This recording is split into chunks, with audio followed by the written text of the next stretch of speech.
Get some!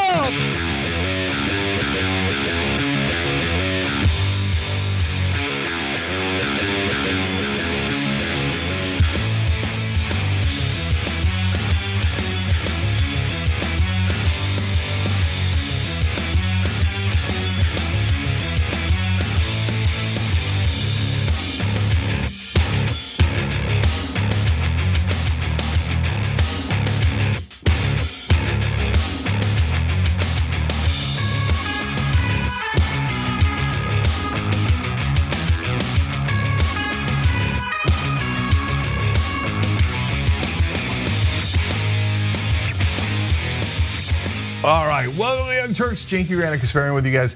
Look, we've got the normal news, okay, and we have the abnormal news. So later in the program, a Republican who might be sky high, and all this alarmism about artificial intelligence, I never really believed it until I read one line in today's story, and I was like, uh-oh.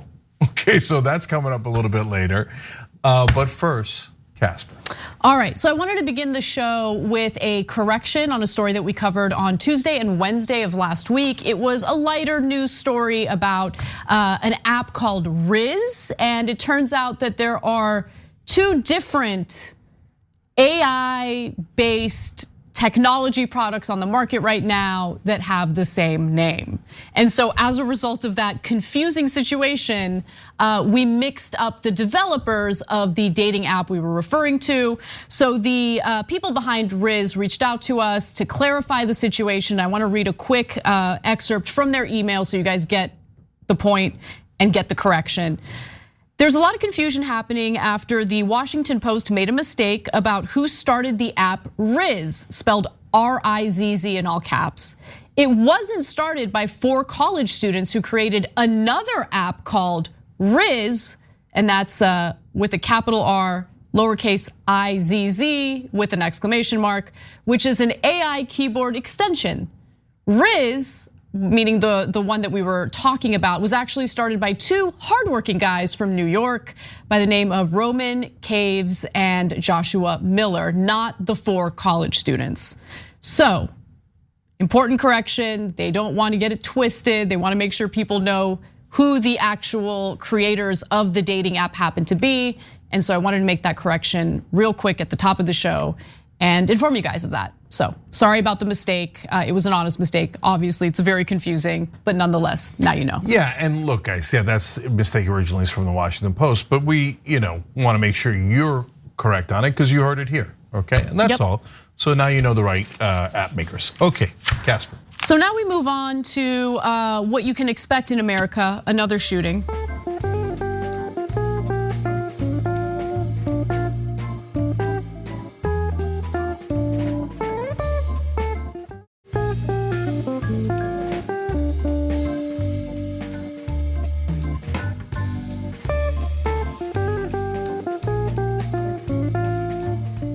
We have 0 leads. This morning, the search for a man accused of killing 5 of his neighbors, including a 9-year-old child, is growing more urgent by the minute. Is there any danger to the community right now? There's always a danger when you've got a guy that's just shot 5 people in the head, execution style.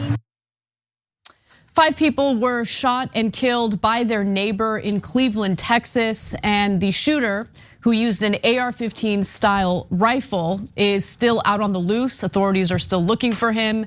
He is a Mexican national, which leads some to believe that he has fled the country, although there is no confirmation of that at this moment.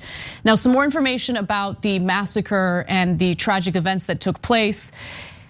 The shooting happened after the neighbors asked the suspect, a 38-year-old man by the name of Francisco Oropeza, to stop shooting his gun in the yard. Okay, so here are some more details about how it all started and what transpired afterwards. The shooting happened Friday night after the father and husband of 2 of the victims, Wilson Garcia, says that he, along with 2 other men, approached Francisco Oropeza and asked him to stop shooting his weapon so close to their property because their baby was sleeping. Garcia says they called 911 5 times to report Oropeza shooting his gun.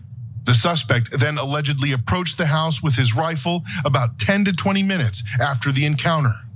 From there, the home turned into a scene of carnage that left 4 adults and Garcia's 9-year-old son, Daniel, all shot dead. So I want to name the victims here, the people who died as a result of this heinous shooting. Sonia Argentina Guzman, 25 years old. Diana Velasquez Alvarado, 21 years old. Julissa Molina Rivera, 31 years old. Jose Jonathan Cesares, 18 years old. And then, of course, the youngest victim, Daniel Enrique Lasso Guzman, 9 years old. Some outlets reported that the youngest victim was 8, but the father of the victim clarified that he actually turned 9 in January. One of the most horrific details of the story involved 3 minors who were located uninjured, but they were covered in blood. They were transported to a local hospital. 2 of the female victims who were found dead in the bedroom were actually laying on top of 2 of the surviving children, indicating that they acted as human shields to protect the kids. I have more details on the story, including the Texas governor's disgusting tweet about this situation. Before we get to that, Cenk. So there's a couple of issues here. We're gonna get to Republicans trying to take advantage of this mass shooting, which is disgusting. But first on the guns. In the old days, this would have led to a fight, okay? The woman on the porch said to her husband, "It's okay, go inside, I'm a woman, he's not going to shoot." And in the old days, this guy, being the monster that he is, would have come and punched that woman in the face, and it would have been a horrific fight, etc. But 5 people would still be alive today. But now every deranged person has a weapon. Every drunk person has a weapon. Every person on drugs. I have no idea if he was on drugs, but it's kind of rash action sometimes human beings take on drugs, right? They all have weapons. So they're not gonna come over and do something stupid like punch you. They're gonna come over and murder you. And so, good luck, America. There's no one in government who's ever gonna do anything about it. In fact, that's why Abbott was trying to distract you with the immigration issue instead of the gun violence issue. But there's an unhinged neighbor next to you who probably has a weapon. And so now you can't even communicate with anyone, make the most reasonable request of all time. Hey, can you please stop shooting in the front yard because we have a baby that can't sleep, let alone the fact that you're shooting in the front yard. No, that'll get you murdered today in America. This place is absolutely nuts, and our leaders are even more crazy because they're never gonna do anything about it. It's amazing. So the sheriff, Greg Capers, has said that he believes that the shooter was likely intoxicated at the time that he committed this shooting. Just a few more details I want to get to. As I mentioned earlier, the shooter is still at large. So the authorities are looking for him. There are 200 law enforcement officers in Texas still searching for him. They're using canines, they're using drones, and so far their efforts have failed. We've got more on that. Let's take a look. Late Saturday night, investigators were saying that they had found the suspect's clothing and a cell phone that had been discarded. They also said they believe that the suspect has communicated with friends a couple of times. Whether or not that has continued, we don't know at this point. But they are saying this morning and yesterday afternoon that the trail has gone cold. They can't really say if they believe he's still in the area or perhaps somewhere else in the state. Now, the father of the victims spoke to the press and talked about the number of times he called the authorities. There isn't enough clarity to give you details on that yet, but he says that he called repeatedly, and I want to know, how long did it take for the authorities to show up? What was their response? How many times did they get that call for help? There's just a lot of detail that's missing in the reporting right now, and I'm sure we'll fill you guys in as we learn more. Go ahead, Cenk. So real quick to fill you in on that, the father says they called 5 times, but they are 15 minutes outside of town, and it's only a town of 8,000 people, so it's a small town. So that's why it's really open. We don't know yet what really happened, because it's possible that they got those 5 calls back to back and it took them 14 minutes to get out there. It's also possible that they didn't hurry out there maybe because of the immigration situation of these folks, but that's not fair to the cops because we really don't know. And the cops are really pissed about this and they're not taking it lightly at all. And I think they're like 200-person manhunt right now. Right, exactly. 200 law enforcement officers in Texas are looking for this guy. Now, more on the shooter. So he has been deported, as I mentioned. He's a Mexican national. He has been deported at least 4 times by ICE since 2009. And I'm guessing that is the detail of the story that the right is kind of exploiting for their own political purposes. Before we get to that though, I do want to read Texas Governor Greg Abbott's statement about this on Twitter, where he wrote, "I've announced a $50,000 reward for information on the criminal who killed 5 illegal immigrants Friday. Also directed Operation Lone Star to be on the lookout." Anyway, I read the relevant part of that tweet, which is, for some reason, the governor of Texas felt the need to label the victims of this horrendous, horrific shooting as illegal immigrants. There's evidence contrary to what he's saying there. At least one of the victims is not an illegal immigrant, or here in undocumented status, I should say. Why is that relevant? I mean, it's just such a strange thing for him to include in the context of, releasing a statement about this story and about this tragic event.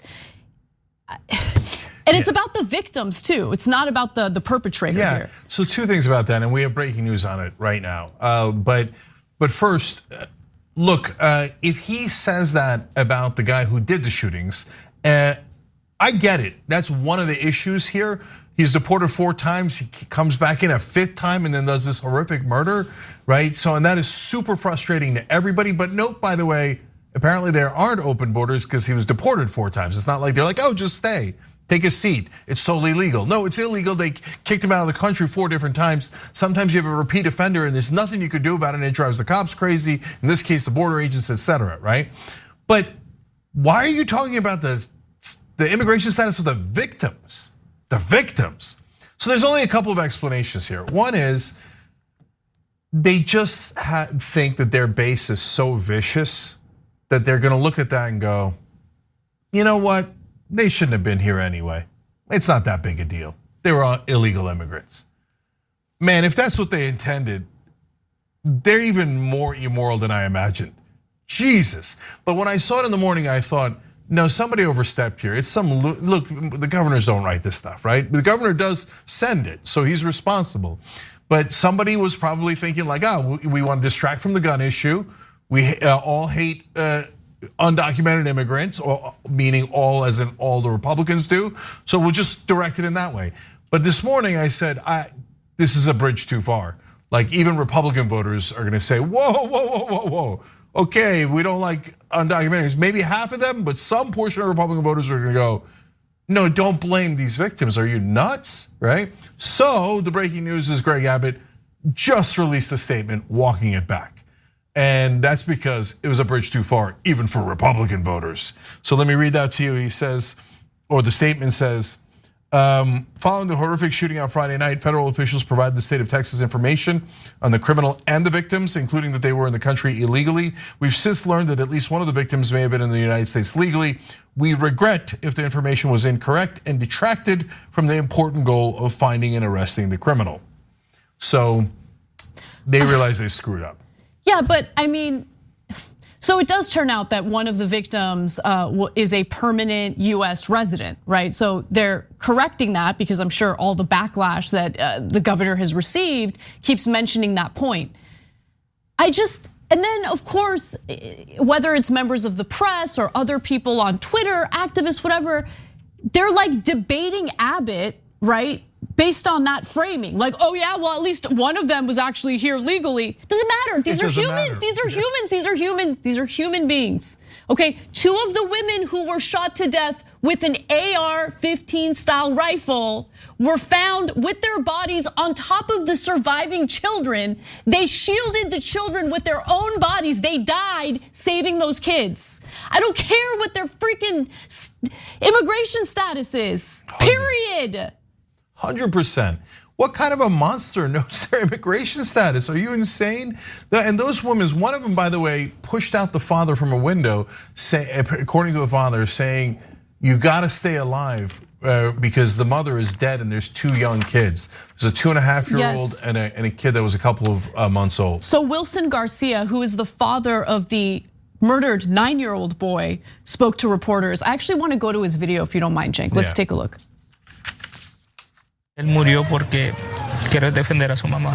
Now telling NBC News his son died because he was trying to protect his mom, saying that the child saw her fall and ran toward her. Garcia says one of the women who was killed urged him to flee out of the window so his 2 other children would not lose both of their parents that night. De hecho, ese fue mi hijo de 9 años. That was my 9-year-old son and my wife too, and 2 people who died protecting my 2.5-year-old daughter. My 1.5-month-old son was protected with a lot of clothes so the killer wouldn't kill him too. Yeah, but what was their documented status? I mean, I can't imagine anyone's brain working that way, but those people exist, right? Whether it was Greg Abbott himself or someone in his staff who overstepped and put that tweet out, I can't believe that that was top of mind for them as they hear the details of this heinous crime, this horrible shooting. Yeah, and one more thing for me on this. They're so desperate to protect gun manufacturers that they'll do anything. I think that was the main genesis of that tweet. They'll do anything to distract you. Oh, it was a trans person this time. It must not be the guns, even though 99% of the time it's not a trans person. It must be the trans person. Oh, it's undocumented immigrants that were the victims. It must not be the guns? Are you insane? But people fall for it. Like I said, this one was way too far.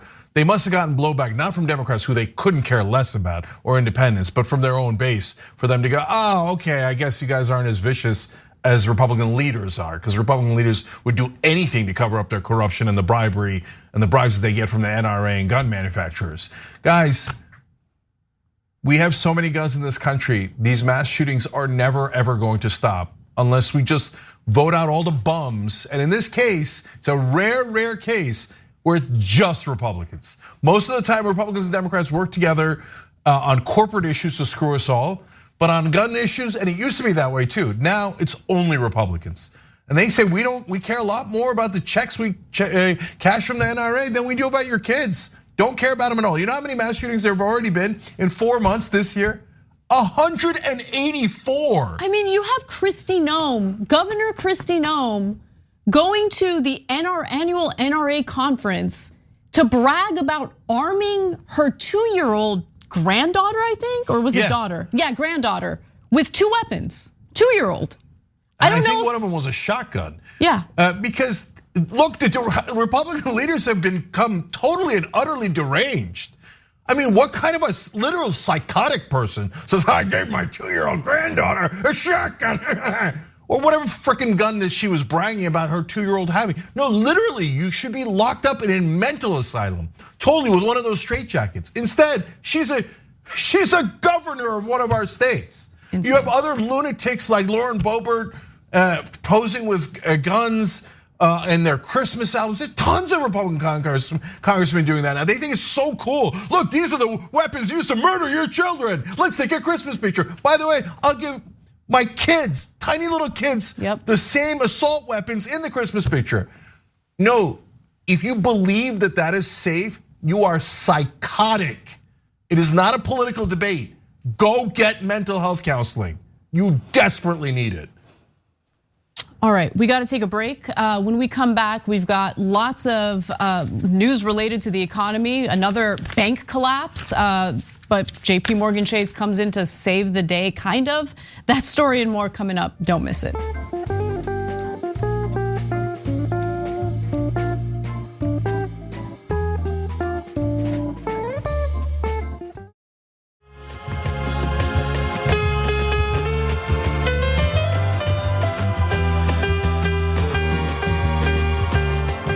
Back on TYT, Cenk and Anna with you guys. Also, Grinded 77. Okay, good for you.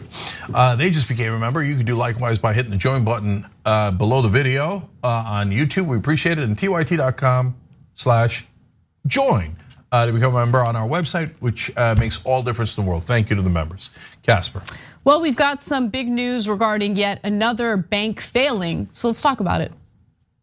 I think the upside all goes to JPMorgan. That's fascinating, Bramo.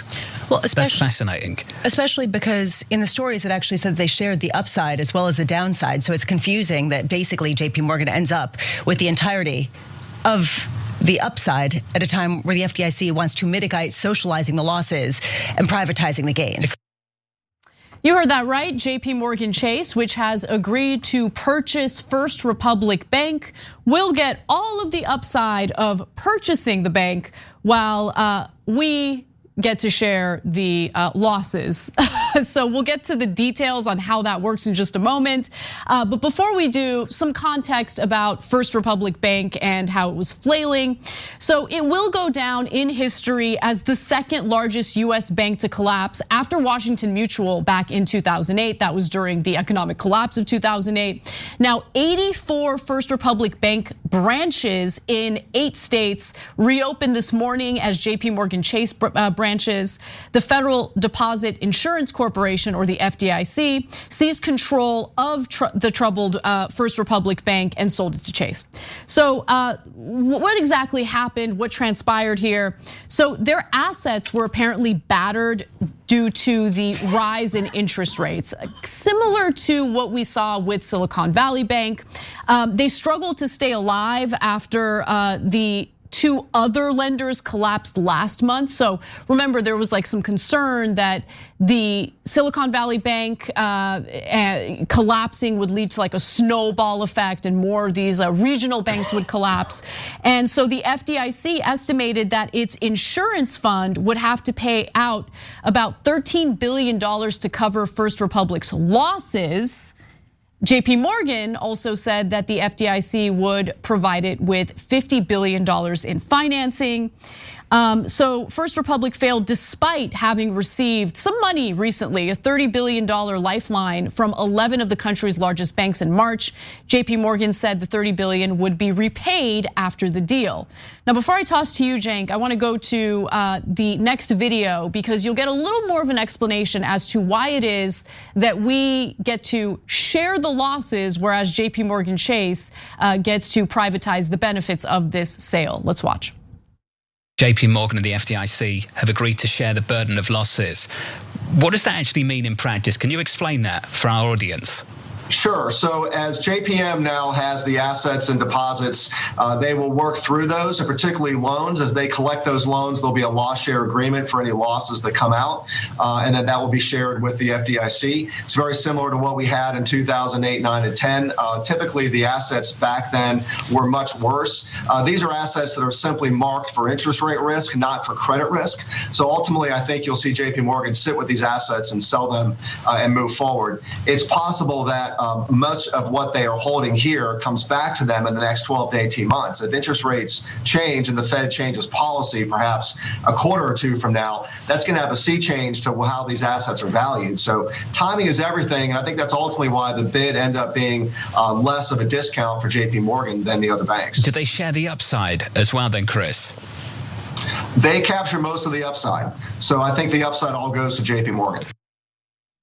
Okay, so Cenk, I'm curious how that works because the majority of their assets have to do with jumbo loans for mortgages, right? And so I'm guessing that their assets took a nosedive as a result of the higher interest rates. But if JPMorgan Chase holds on to those assets as interest rates change, maybe get lower, then the value of those assets go up. Am I understanding that correctly? Yes, but so this one really is confusing, guys. So I'm gonna start by making things, some portions of it simple, and then we'll get to the hard stuff, okay? And I'll try to answer Anna's question too. So first of all, the best news is that the FDIC is does not take money from taxpayers. The FDIC is actually powered by money that it takes from banks to cover for insurance in case of a situation like this. So they'll use some of the assets that they have allocated for that reason in the past, and they'll rebuild those assets as they go forward in case there's another bank collapse. So that's probably the most important part of the story. Now, normally though, when there's any kind of organization that gets involved, they will get most of the upside if they finance it. In this case, it's a really weird situation because the FDIC is largely taking the losses, but that's collectively a pool of banks. So for them to own anything is kind of weird. And so, but usually when the government does a bailout, we should get at least a huge portion of the proceeds, but we never do. But in this case, it's more complicated because of the FDIC rather than the Treasury Department, which is us, the taxpayers, okay?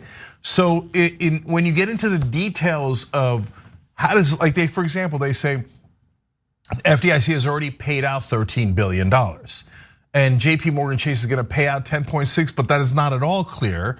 And to be honest with you guys, I'm not clear why they're paying out anything because they could just take the deposits, the First Republic, and move them to JPMorgan, then they don't have to pay them out. Right, so, but in this case, for whatever reason, maybe because First Republic was taken over already and there was already a panic, they've already paid out the 13 billion, so it's already gone. But again, it's from the FDIC, okay? So I know that it's good for JPMorgan Chase because their stock price went up significantly today. Yeah, okay. I mean, the biggest bank just got bigger. Let's keep it real. Oh, that's the second biggest takeaway for sure, right? We'll come back to that too. But in terms of the other banks, there's two other banks that were competing to pick up First Republic. Why were they competing? Because the government, along with the FDIC, was making sure the terms were so favorable that the banks would want to pick it up, right? And they're trying to incentivize the banks because the banks don't want the losses. But when the other two lost out to JPMorgan Chase, their stock price went down. So you know this was a really good deal for whoever was acquiring First Republic because basically the government assured it. Now in terms of why they got into trouble in the first place, First Republic, so there's a couple of factors. One is those mortgages that Anna's talking about. If you have a fixed mortgage and it's at 2% and now the interest rate's 7%, the bank has to honor the 2% for 30 years or whatever, right? Meanwhile, their cost of money is 7%. So that's a giant problem for the banks. There's a second problem with interest rates when the banks, like especially Silicon Valley Bank, took the money and in order to have cash, bought treasuries. They bought the treasuries at a low interest rate. When they needed to sell it, it was at a high interest rate, and that caused massive losses for them. So those two things combining is what caused the problem for the banks in the first place. Finally, Jamie Dimon and government officials swear up and down that, and take it for what it's worth, that it's over now, that there's not gonna be any more banks that are in trouble. So they took out 2 in the first round. This is the third one they've taken out. And First Republic, by the way, is the second biggest bank in American history to go under. And so they say the rest of the banking system is relatively sound, so we're gonna be okay. Let's hope they're right. Obviously from the outside, it's nearly impossible to determine that. But the one thing that is super clear is what Anna mentioned, which is now the big banks are getting bigger and bigger, and that's exactly what I warned about during the Silicon Valley Bank collapse. Especially if you didn't guarantee the deposits, all of the money was gonna go to the top banks like JPMorgan Chase, and they were gonna be even more colossal than they already are, and now we're headed in that direction. Right, and so let's talk about the downsides of having colossal banks, like banks that continue to accumulate power, continue to get bigger. First of all, as individuals who might need to take out loans for whatever reason, whether it be home loans, whether it be a loan that you might need to start a business, it becomes more and more difficult to do so because there's less competition, right? So Chase can decide, no, we're gonna be a lot more strict and a lot more difficult when it comes to giving loans to individuals who might need it for whatever reason. So there's that issue. And when a bank accumulates power in a country that has corruption baked into its system, who's to say that JPMorgan Chase won't successfully lead to more deregulation of the banking sector and essentially pave the way for more questionable activity that leads to economic collapse like we experienced in 2008. Yeah, and they become even bigger, so too big to fail gets worse. Yes. And so that means that if the big banks have problems, we're all screwed. And we end up paying for the bailout. 100%. Because not paying for the bailout would mean even like more severe collapse. Look, we had to have fixed this in 2008 and we didn't. No, we didn't. We just dropped the ball. Obama passed some weak regulations and called it historic. And the reality is they never fixed too big to fail. Now they're way bigger than they were when they collapsed in 2008. So that only leaves us two choices if something goes wrong with the big banks. Either complete global economic collapse as there's run on banks all across the world. That's total devastation. Or the American taxpayer is going to have to bail out the richest executives in the world. Yep. And by the way, the Silicon Valley Bank executives, for all these years, they took home all that salary and all those bonuses. And when they went under, we didn't get any of it back. No, we didn't. So a few other things I want to mention because I think it is important to add to and reinforce the point about how we didn't fix things after 2008. In fact, just last week, the Federal Reserve and the FDIC published reports criticizing themselves for failing to adequately regulate Silicon Valley Bank and Signature Bank. So I want to read from the New York Times on this. They write that a sweeping and highly critical review conducted by Michael Barr, the Fed's vice chair for supervision, identified lax oversight of Silicon Valley Bank and said its collapse demonstrated weaknesses in regulation and supervision that must be addressed. He further writes, regulatory standards for Silicon Valley Bank were too low. The supervision of Silicon Valley Bank did not work with sufficient force and urgency, and contagion from the firm's failure posed systemic consequences not contemplated by the Federal Reserve's tailoring framework. I should also note, by the way, that Silicon Valley Bank and smaller regional banks like Silicon Valley Bank were deregulated in 2018. So they were further deregulated after the incredibly weak Dodd-Frank banking regulations that passed in 2009, I believe it was. So these are the consequences. We know that the lack of regulation is a huge problem here, and now we have some admissions, at least, from the Federal Reserve and the FDIC. So one last thing about that Federal Reserve report. Michael Barr basically blamed the Trump administration for not doing any oversight, and the article noted that Barr only came in July, I believe, of 2022. So mid-2022, so there wasn't much he could do. I thought, well, you got this report straight from Barr, because that is very favorable framing for Barr. The reality is, if you were here in July of 22, you had a lot of time to regulate them, and you didn't, okay? So it's not like the Democrats aren't also culpable. It's not like Barr isn't culpable, et cetera. But he's not wrong about the fact that Trump deregulated and basically said, oh, these are great rich people. They'll regulate themselves. It'll be fine. But guys, it's also, and it wasn't, it's also really important to remember, like just simply saying Trump deregulated, I think, omits really important details. This was a bipartisan effort in Congress. You had Democrats voting for the deregulation as well. The bill makes its way to Trump's desk and Trump signs the deregulation into law. That's how it worked. So did Trump want the deregulation? Absolutely. But let's not also forget that there's a huge problem with corporatist Democrats in Congress who love the deregulation and who love to hand out cookies to members of the financial sector. And now when the Federal Reserve suggested a little bit tighter regulation just because, hey, we don't want nonstop collapses, just the bare minimum, Republicans in the Senate are outraged. And they do not want more regulation of these out of control banks. What a shocker, wow. I mean, guys, if you don't know that the Republicans in mass and a huge portion of the Democrats completely work for their donors, including the giant banks, you must be a journalist in Washington, because everyone else in the country knows. Now, finally, something that I'm gonna dig into for tomorrow's show, but here's a little sneak peek, if you will. Unusual Whales, one of my favorite Twitter accounts, tweeted this in regard to this banking story. Breaking news, another congressman literally traded banking stock again. Lois Frankel sold FRC, so that's, I'm guessing that's the bank that just collapsed. First Republic. First Republic, yes, on March 16th, avoiding the remaining 80% drop. She then bought JPMorgan stock, the bank buying First Republic on March 22nd. Wow, wow, so convenient. So convenient, what a coincidence, god damn. I mean, look, there's polls out every day that show the American people have no trust left in media, politics, etc. They shouldn't. And the media looks at it and goes, I wonder what's wrong with the American public. No, dude, the question is what's wrong with you? Totally. Okay, I mean, look at how obviously corrupt the politicians are.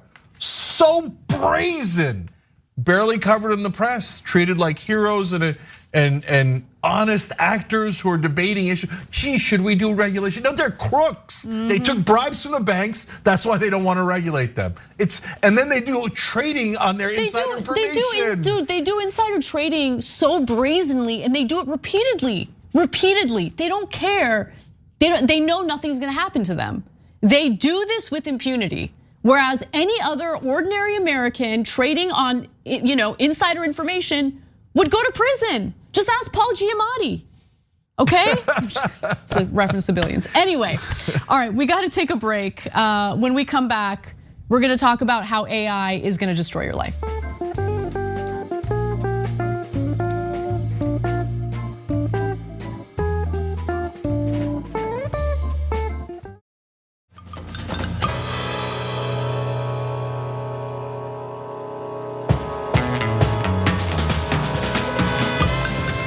On TOIT, Cenk and Anna with you guys. Also Tracy Lynn, she just became a member and an American hero. You can do likewise by hitting the join button below the video on YouTube. All right, Casper. All right, well, hold on for this story because it's not good.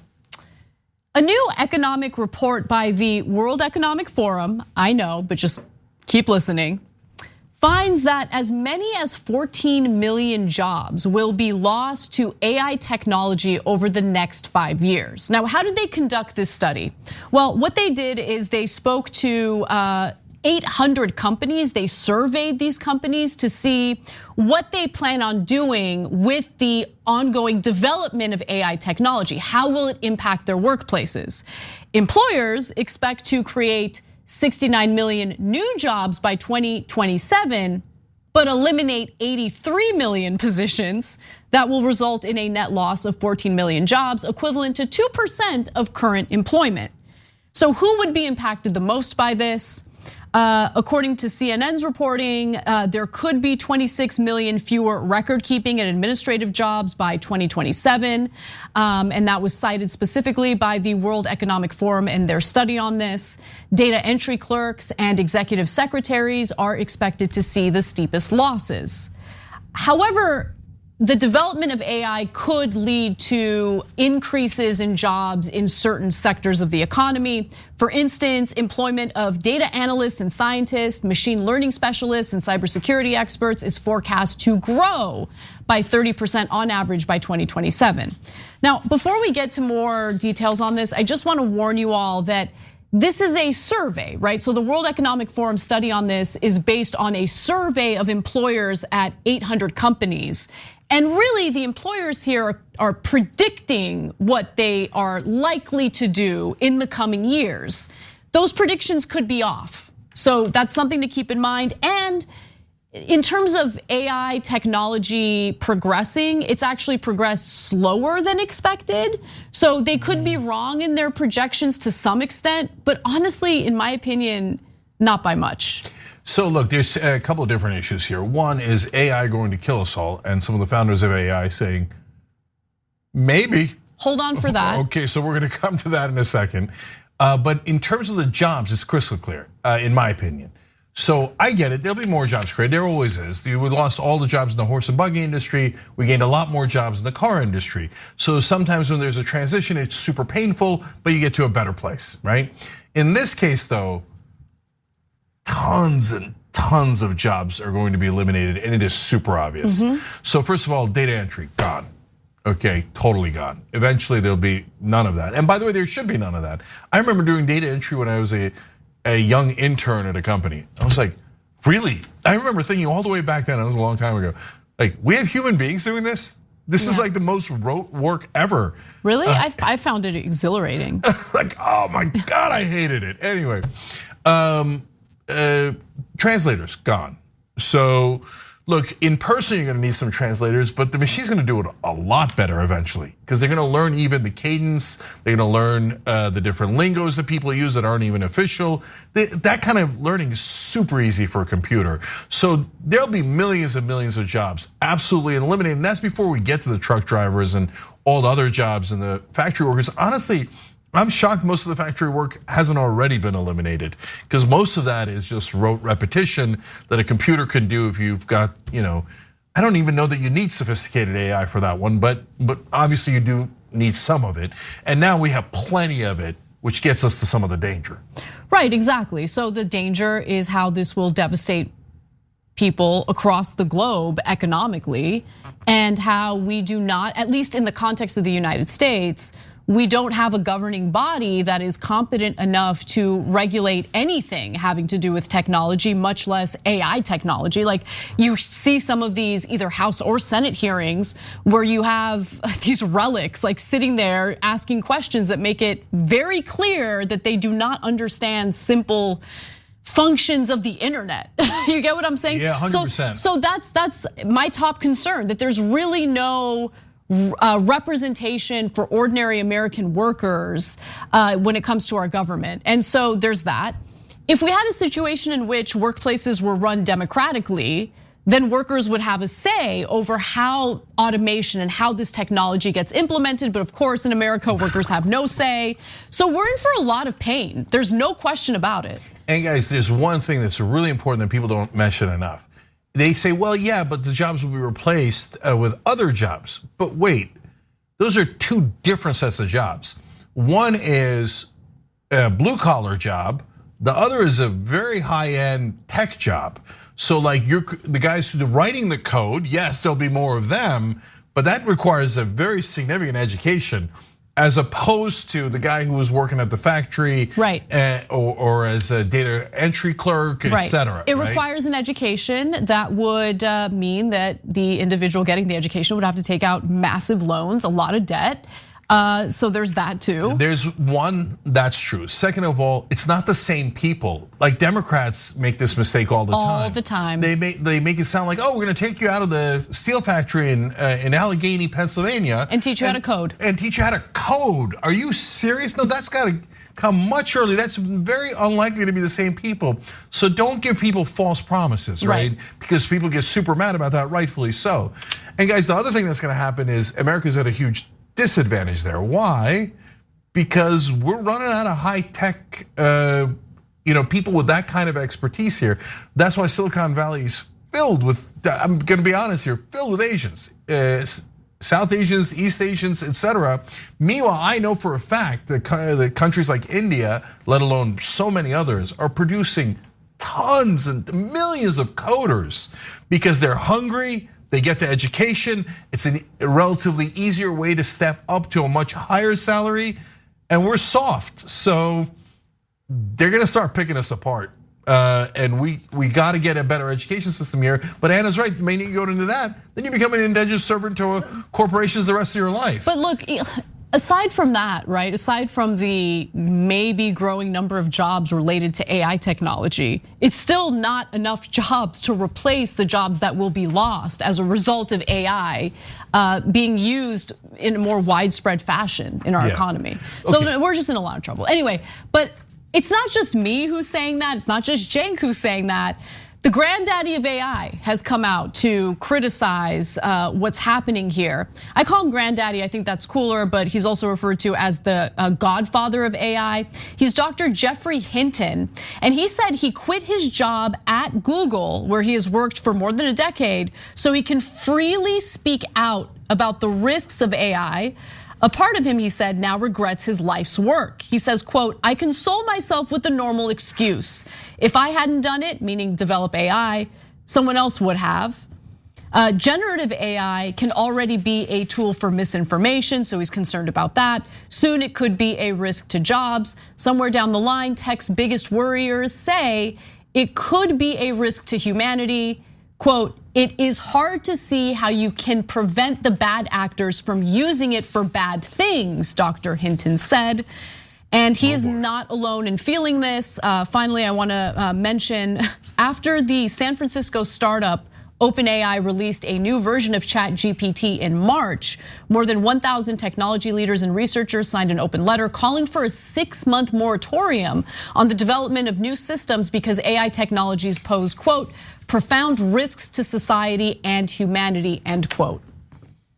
That sounds really scary, okay? Yeah. So I'm gonna tell you the one part that I think actually is very scary and the others that I find to be more normal. But first, on grandpapa of AI, let's call him. The granddaddy. Yeah, so look, he's a terrific guy. He used to be in America, worked at Carnegie Mellon, went to Toronto because he didn't want to work with the Pentagon.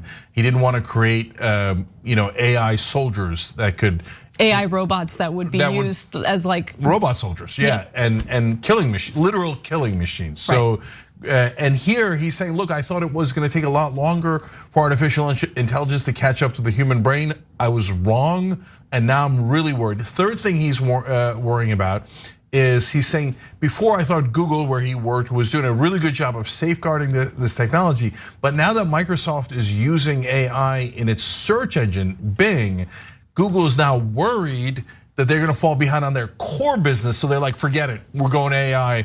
And so now that the barn door is open, he's worried about everything flying out of there and that there's less controls.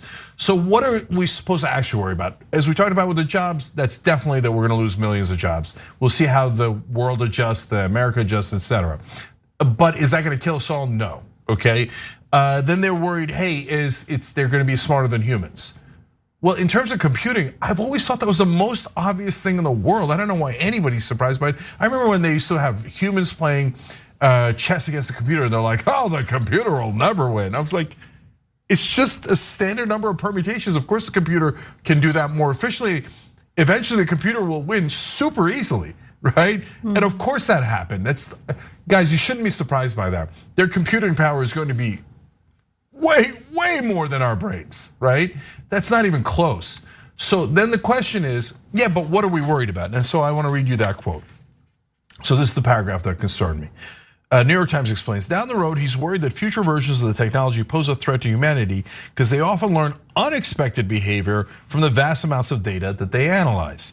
This becomes an issue, he said, as individuals and companies allow AI systems not only to generate their own computer code, but actually run that code on their own. No, that sounds like a really good idea. I'm looking forward to that. No, we gotta be careful with that. Yeah. We won't be though. We won't be. No, guys, them creating their own code means they have certain autonomy. Yeah. And then if we tell them, well, you know what? We didn't like how that autonomy turned out. Stop creating your own code. What if they create code that says, don't listen to us? Yeah. You told us to create code in the first place. So I just created more code, right? AI robots are people, my friends. So here, I'll give you, but by the way, they're gonna say that soon. No, I know. It's not even joke or hyperbole. I'll pull a Biden. I'm not kidding, okay? So guys, there is already- The AI robots are coming. Okay, no joke. Okay, so although ironically now we're laughing. Anyways, last thing on this. Guys, we already have an AI of some sort. We have legal AI that's called corporations.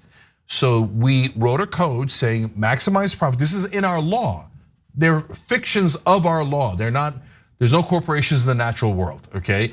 And when we created them, we made a giant mistake.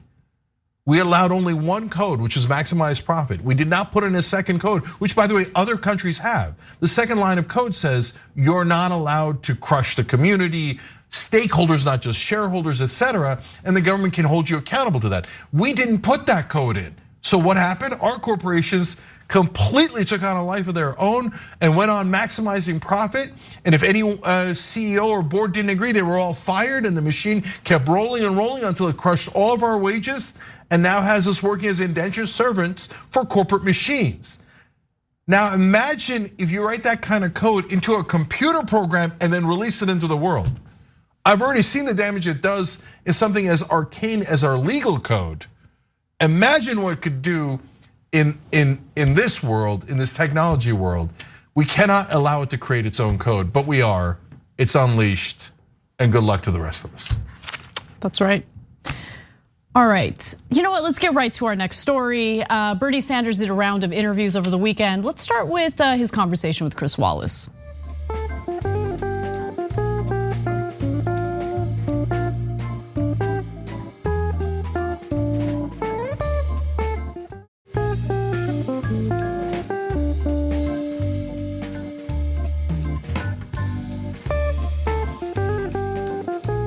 Three Wall Street firms, Blackstone, State Street, and Vanguard, that control assets of $20 trillion.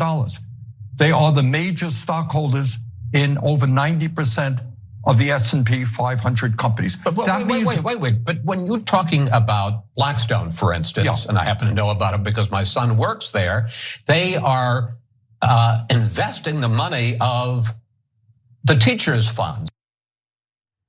It's incredible how deeply connected members of the media are to the financial sector, to the point where, in this case, you have Chris Wallace, the host of this CNN show, mentioning that his son works for Blackstone, a private equity firm, as a way of rebutting what Senator Bernie Sanders is saying. But Chris, that ain't the own you think it is. So I wanted to talk about that moment during this interview, Cenk. But before we do, why don't we go to a longer version of that to give you more context, and then we can discuss. Over 60% of Americans are living paycheck to paycheck. People on top doing phenomenally well, all right? Then you have concentration of ownership. You want to talk about oligarchy? You got three Wall Street firms, Blackstone, State Street, and Vanguard, that control assets of $20 trillion.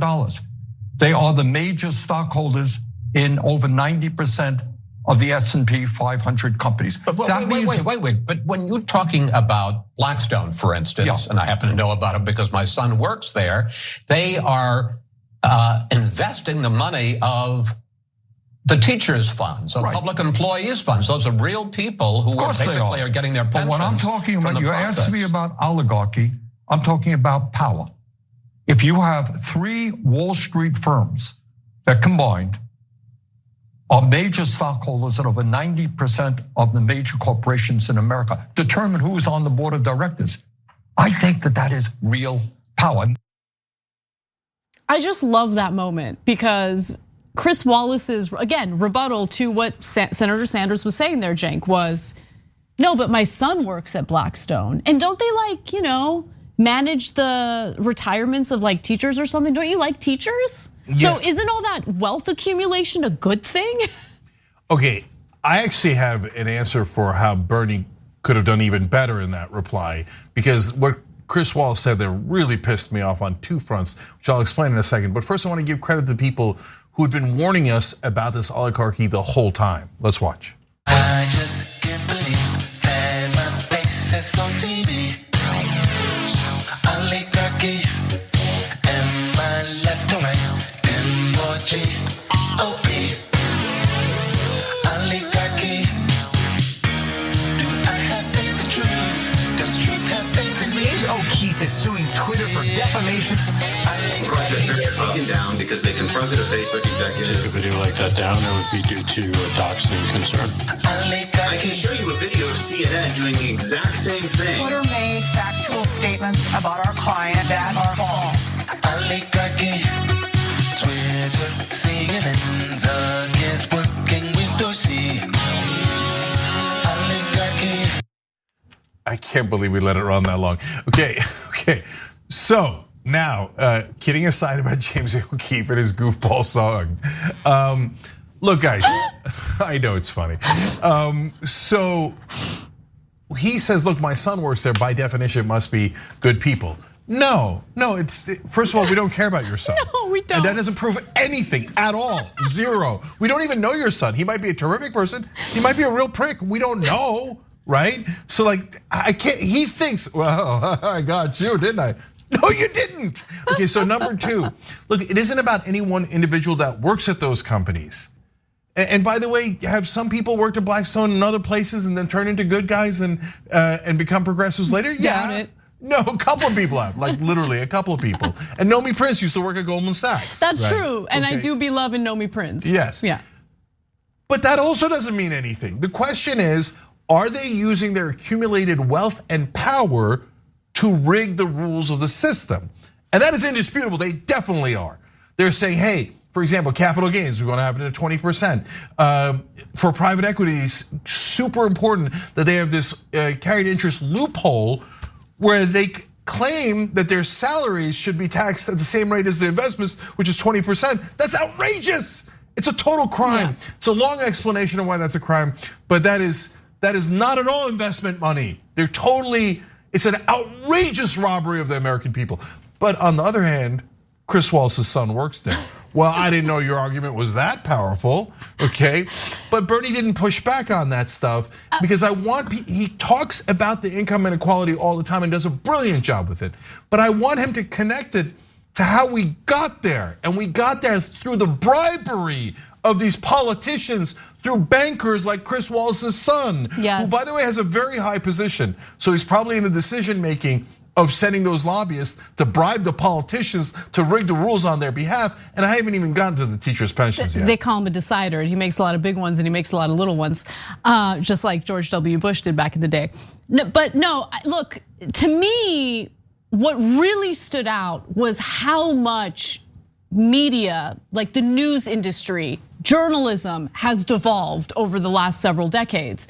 Because even back when I was going to journalism school, that kind of conflict of interest, right, is not something to brag about, right? Like a journalist is not supposed to be like, well, I have these close ties to Blackstone, so I happen to know that private equity is fantastic. No, like a journalist would be ashamed of that back in the day, right? More importantly, someone wouldn't be hired for the kind of position Chris Wallace has, or wouldn't allow Chris Wallace to report on any story where that conflict of interest plays a role. But in this case, because of how much journalism has devolved, he's like bragging about it. Yeah, and by the way, Chris Wallace is among the better journalists in America. I mean, so like it's a super low bar that he's clearing, and he's not clearing it. So, okay, now to the teachers' pensions. He makes it sound like, and this is exactly the problem with the conflict of interest that Anna's talking about. He's like, they're taking care of our teachers. Don't you want that, Bernie? No, they went to get those pensions because they're a piggy bank. They're trillions of dollars in money. And by the way, oftentimes those teachers' pensions, etc., way overpay those private equity guys. In fees and things like that. That's right, and David Strode has written about this as usual brilliantly on The Lever. So many other great progressive journalists have written about this, but it's a stone cold fact. And if you watched The Big Short or you read The Big Short, and that was about the 2008 collapse, you know that those bankers look at those pensions as the juiciest thing that they can go get their hands on, because they're gonna get those fees, etc. They're gonna collect tons of profits, and if things go under, they're gonna go, not my problem, man. And so, because there isn't as many sophisticated people on the other end of that transaction, it's usually government officials, and a lot of times it's government officials that they gave campaign contributions to. So there's no other party to protect you there in a lot of those circumstances. So that rapacious system that they set up in place that's gonna blow up on those pensions later, often does as it did in 2008, Chris Wallace painted as, we're taking care of the teachers. And yet this monster, Bernie Sanders, is still complaining about our beloved private equity rulers. No, they are actual oligarchs. And yes, they have just as much influence as they do in Russia. That was a point that they debated. Because in our system, those oligarchs can just legally bribe the politicians. They just go, here's $10 million in campaign contributions. Now do exactly as I tell you. That's not at all different than the Russian system. When we come back from the break, we'll talk about another interview that Senator Sanders did over the weekend, this time to provide a full-throated endorsement of Biden and his re-election bid. That and more coming right up.